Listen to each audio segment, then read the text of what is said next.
All right, Pei. So thank you so much for taking the time. It's really a pleasure to be talking to you. I was going over your work, and I was very impressed about how prolific you are, and also your story. You start off in Taiwan studying life science and with a minor in computer science, and then from then on, from what I understand, that's when you start merging the idea of technology and observing society. Could you take us through a little bit from your background and how it had led you to what you're working now in your PhD in the Netherlands? Yeah. Well, so I had a bachelor in life science where we studied biology, but mostly molecular science and genetics. So it's like microscopic scale.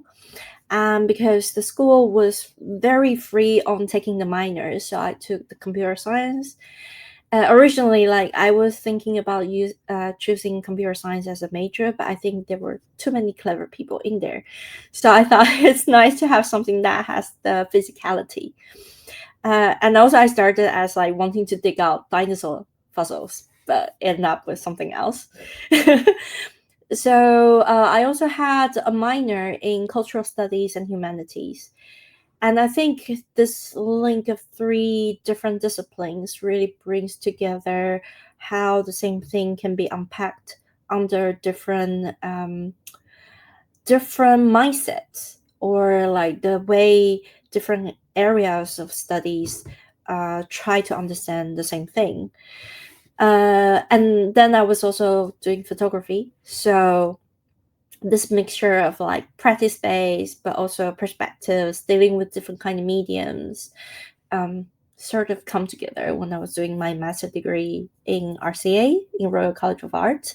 And that was a program that's called Design Interactions, where we were looking at how human are being influenced by the technology in a way that we had this. It was a phase between critical design and speculative design, where we were looking at, by the development of technology, how would we perceive the world differently and then design things differently, and using the action of design to critique or question or explore these changes and its related aspects.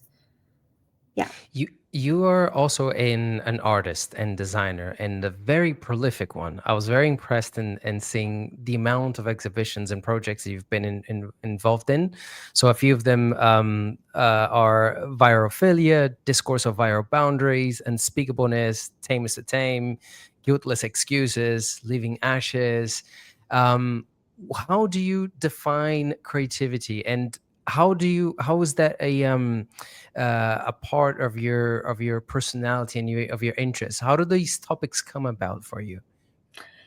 Well, it's always very difficult to define creativity because I really think that everyone has creativity and in all areas, and it's just a different way of, like, there's different aspect that you have your creativity release in a different way.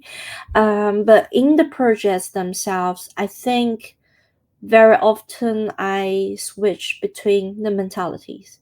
So I have a topic, and then that topic is usually related either by a new discovery in science that make us understand the world differently, and then it might trigger certain cultural connotations. Like, for example, we discover viruses that are not bacteria and they have to grow within us. It's not a fluid but it's a particle. Then, like, by science history, it make a huge change of our perception of the world. Then how does that then influence our understanding of the rest of the world, for example? So a lot of these project comes about around that. But at the same time, I think there's also the aspect of embodiment. Like, when you know these things are different, how does it change to on the embodiment part, where you then physically experience it differently, or you create things that allow new kind of interactions, new kind of, like, even new types of food, for example. uh, yeah, so I think that's sort of how all these projects were very often cross-disciplinary. Like, I think I often ask, like, looking at the finding in science and ask, like, how is that going to bring changes to our world? Or how is it going to bring changes if I know about it? Would I walk out of the house and looking at the same thing differently? And if I am able to take, well, I quite like food in the sense of, like, it's heavily entangled with technology. A lot of food were there because of the technology allows it to happen, but also it allows us to experience it in the most intimate way because you basically eat it. So how does those kind of experiences changes because of the change of technology? And then once you know it, do you still start to question certain existing structure of the society or certain human behavior? And then, yeah, the question then goes bigger. Yeah. What I find interesting in looking at your background and the projects is that I notice a very deep motivation of trying to trigger a critical reflection and communicate science to society, or trying to trigger a reflection in society about topics that you find interesting and relevant. Um, and already making the connection with AI, you mentioned before our conversation here of your passion for photography and Mm. other technologies where humans have a greater sense of agency, right? So we're more in control over the creative process. How do you see this change now with AI, where in a way, one of the characteristics is that we give away some of this agency for someone who is so creative and who is thinking so much in depth of how to trigger this critical reflection. How do you see this trade-off of having this extraordinary tool, but where we are in control, but not really in control because we are always in a bit of a trade-off with agency? How do you see AI as a creative tool in your process? Well, maybe as a, like, historically, if you look at how photography came about, and then it really triggers a revolution in visual culture, basically. There was the time when people were debating what is art and what is creation. And the similar thing also happened in bioart when you are engaging other living beings into creation of your work. Like, I think that's like, if you compare it with like typical drawing or typical photography, then you'll see the result of the work in these contexts are being controlled and with like full agency of human at that very moment. But if you engage living beings, sometimes you have to, like, people make music with insects, for example, or you could dance with other animals. You could grow images with bacteria as well. So all this, like, also indicates a certain part of agency that's being given to others. But at the same time, I think it brings a really nice question on ourselves as creators. Like, then where is my creation? Where is my creativity? Where is my authenticity? And I quite like that modification, or not modification, this adjustment that's being requested by the others, by the tool or the partner that you work with, that you start to reflect on yourself and make adjustment on yourselves. And so I think my relationship with the AI is very much on that. Like, it's actually two layer of aspects. The first layer was, how do you actually work with it, in the sense of how do you communicate or have a conversation with it, in the sense of, like, of course it's a little bit vague and ambiguous to talk about it at this moment, because you cannot really say AI is like an entity that has agency fully, but you do sense that there was some dedicated agency to them. And in that ambiguous space, you do feel like your space of creation has been changed a little bit, and you need to look for the right attitude and the opportunities that's laid there for you to create new things. And I think that actually urges us to become something new or refresh the practice themselves. So in a way, I think I'm more positive towards that. But at the same time, I also feel like it's a little bit overwhelmed by the amount of things AI creates with the similar flavor. And also that I think because right now most of the generative AI are so powerful, but then the format is very defined. So people sort of or almost assume that it's always creating some visuals. So it would be like images or videos. But then recently been mainly working with textile. Textile is not something that's visual. I mean, it does have the visual aspect, but much of it is more tangible, embodied, structural, and has a lot of movement that engage in it.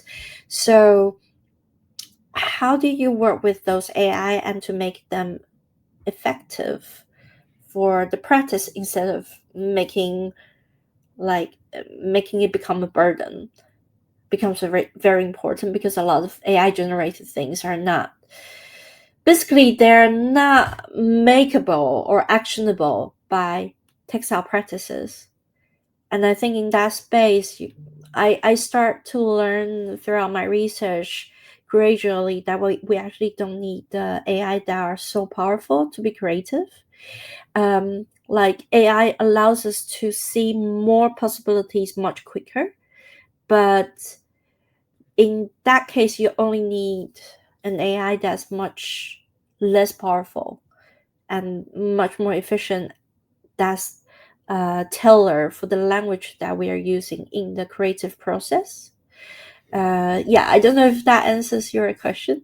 No, absolutely, absolutely. And speaking of feeling overwhelmed, one of the topics that I'm most interested in at the moment is the impact that the extraordinary abundance of AI created or co-created content will have on art itself and the value of art, but also on human creative creators. So, for example, the book that we are collaborating now, one of the initial motivations was that. So the book will be titled "Artificial Intelligence in Creative Industries: Psychological and Social Implications." I'm very curious, concerned, excited, all of these mixes of things with the psychological and social implications.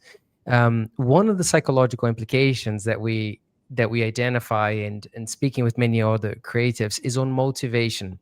Mm, So from one perspective is this impact of there's so much that can be done, there's so many shortcuts that can be taken. mm, On the other hand, there's also a counter effect where people say, well, feeling demotivated to develop a creative ability because you can generate output so easily. Why would a child spend 6 years learning how to play the piano, going through all of that suffering when you can just get outputs quickly? As someone who has been so prolific and clearly put so much into your projects, how do you see the impact that generative artificial intelligence tools have had in your motivation as a creator to mm. create, but also on how others perceive your creativity or seeing this extraordinary amount being produced? How's that in somehow impacting your motivation? Well, I would say, like on the very, very personal part, sometimes I think there is a huge temporal difference between the generative AI and my speed of working. And so when that happens, it's like because it feels so quick, it feels so unreal. And I think the part that I'm really losing emotionally is the part when you are immersed in the process of creation, and that feels almost meditative. that part has been lost if I am using too much generative AI, like literally not enjoying the process itself. And so it feels like I always have to consciously make breakpoints or controlling the amount that I'm using it, as if I'm watching too much short videos. That I really need to control that part so then I can focus on the part that I enjoy. And that's not even talking about whether I see the result creative or not. It's just merely about the fulfillment of the process of creation. And I think that's one of the danger that I feel personally, but also with some of the more of this academic research scientific experiment that we had. I think this also shares with the others. So I have some collaborators who did the experiment on trying to collaborate with generative AI, with a large language model on things that they create. And they get really frustrated as well because the AI is generating something that's not actionable for textile, or just always praising, and then it feels like not true to yourself. And because it's also generating things so fast, it's very easily unconsciously given your own agency to them, and then it becomes like, then where am I? And I think that's the part that we have to always be conscious about. Like I need to make space for myself in that creation, which previously is an intuitive thing. Like you're creating with yarns, of course you are there and you're the one that's working on the yarn, and you're the one that's controlling the machine, you're the one that designed the pattern. But then now you have to find other ways of engagement to make it work. Yeah, I think that's my main part of the psychological part of it. And I think on the other hand, sometimes you also, that's more looking at the works of the others. Like I think in general, like large language model has this tendency of very good at summarizing general stuff, but not good at, well, it wasn't designed for it anyway, not good at asking critical questions.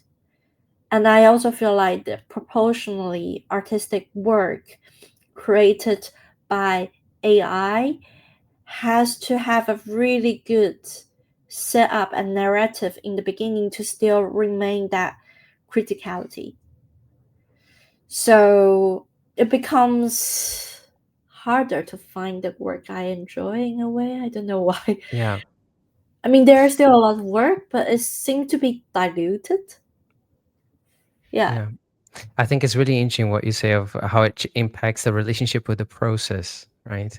Because a lot of the joy and a lot of the pleasure from working in creative sectors is exactly the process. Sometimes you have a very enjoyable process. Maybe the output is not even great, or maybe it doesn't lead to what you expected. But Yeah. if the process is rewarding, then that is enough to have you satisfied, right? Yeah. In the book which I mentioned, you have a wonderful contribution together with your colleagues, where you discuss textile practices and digital craftsmanship for new opportunities in creativity and AI. Could you talk briefly about the chapter and the motivation behind it and the key insights? Yeah, well, it's more like the overarching topic of my PhD research. And it sort of began with like a very general question of like, how do you be creative and make creative work with textile, with AI? Like, what's the combination of all of it? But as soon as I started, and then it was the Mid-Journey Bloom, and then, a large language model, and question of what you've just said appears. Like, where's then the creativity? And also, um, in practice, we see a lot of people being given this challenge of like, oh, I generate this thing in the image. Can you just create it for me? And that really changes the position of the creatives. Like, so now then I have to approach, I cannot have something that I envision. I have to approach an image and trying to mimic it. But at the same time, the image generated doesn't have the right crucial information for me to make something. What is that space mean then? And for that, so I actually spent quite a bit of time looking into what are the details and mechanisms that's at work here. And one thing that we have noticed is that if you look at craftsmanship, if you look at textile particularly, and particularly weaving and knitting, they were using machines, or they're still using machines like the loom and the knitting machine. The early loom was actually the ancestor of computers. So it takes punch cards, using the punch cards to control the warp, and then that forms different structure as you like throw the web through. And knitting machine also uses punch cards, so it also uses the yes and no to do the structure. And that yes and no, like holes punch and not punch, also becomes the semiconductors that are in the computers. So they share a very interesting root together. But then somehow, by looking at how the large language model and image generative AIs that generates images and asking creative to create that image, it's like a detour. Like they're using the import and asking the people who actually speak the language of semiconductors, says, can you create something from there where everything is being already processed by the algorithms and using the material that wasn't meant for it?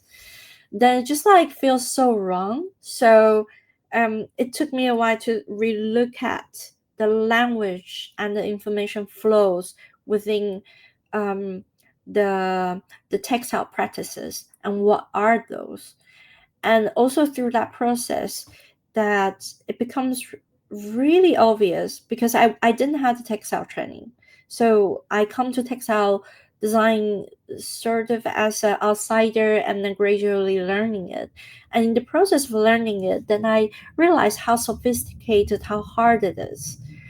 In the sense of like human have spend thousands of years trying to understand how can we communicate with the yarns and really make sure that the machine will work in the way we want, so then you can create a piece of fabric that works in the way you want. It's very complicated because knitting machines and weaving machines can go wrong easily if the humidity is wrong, if the temperature is wrong, if the tension was set wrong. So all this very complex entanglement between the material and the machine has been like completely ignored in all the recent AI developments. And then you see all this like tech companies say like we're gonna have this general AI that can answer everything, while it has no data about all this part. So it becomes really important that we relook at the practice itself, because it's already so complex. It's so difficult to just implement something new into it, and to look at, if you base on these existing practices, how AI can join, because it's so much easier to modify it. So basically that's what we were trying to talk about in the article, that all those practices that human beings have, cooking for example, or textile making, ceramics, all this craft or works that people do that has an embodiment of physicality in the physical space, require a lot of attention and care, a lot of this implicit knowledge that you have to learn it through practicing with it. And then because it's so implicit that you really don't have any digital data yet for AI to train, then how do you engage AI in there? We need a very different way of looking at it. And so we also need the AI that's not, like not some geeks that never knit a scarf and behind the computer and then say, we can create this. Because there's a lot of unspoken things there that is already so hard for humans to understand, and then you want AI to join, I think it should be acknowledged, and it should be joining by knowing what's there, and then how can we create more things from there. Yeah. So basically, we're just like trying to say it's important to look at the practices, to look at what are the parts, what are the digital essence of these. So then we can talk about AI. Yeah. That's wonderful, Pei. We're reaching the end now, unfortunately. And to conclude, I just have a few quick fire questions. Okay. The first one, it doesn't have to be necessarily to do with AI, but Mhm. could you name 3 artists that have most influenced you in life? Oh, that's hard. I'm really bad at remembering names. Um, I would say actually Stellak. You know, the artist who has implemented a ear on his arm, because that he was using that action to question about how the body would change, and then in his work the body becomes something that he questioned the world with. So I would say he's one, because it really brings the embodiment part into it. Some other artists, I'm not too sure. It's like so many of them. I would say like a huge list of sci-fi writers, if I have to put in Just there. potentially one that. What? mm, Asimov? Mhm. Isaac Asimov. And Yeah. the third artist that has most influenced you or that Mm, comes to mind? that's a really good question. I couldn't think of I couldn't think of any that I could just like it feels like I'm facing a lot of names and I cannot choose any. No problem. Yeah. In a brief way, in times of AI, what makes human creativity unique? Um I think because humans body, and we have our own senses. And that's tightly because art is a lot about how we sense the world. So I think it's like this human body that are all the same but at the same time all different, that is really unique, because you can never like fully share an experience, and there's always interpretations. And I think that's the part that's really nice. And to conclude, what is your message to creatives and non-creatives that are concerned about the impacts that AI is having in creative fields? I feel like it's another COVID time, and we just have to live through it and find new ways of living it. Um, and then just make sure that you still enjoy the things you want. Yeah. Pei, thank you so much. It's been really a pleasure. Thank you for taking the time. Yes. Thank you.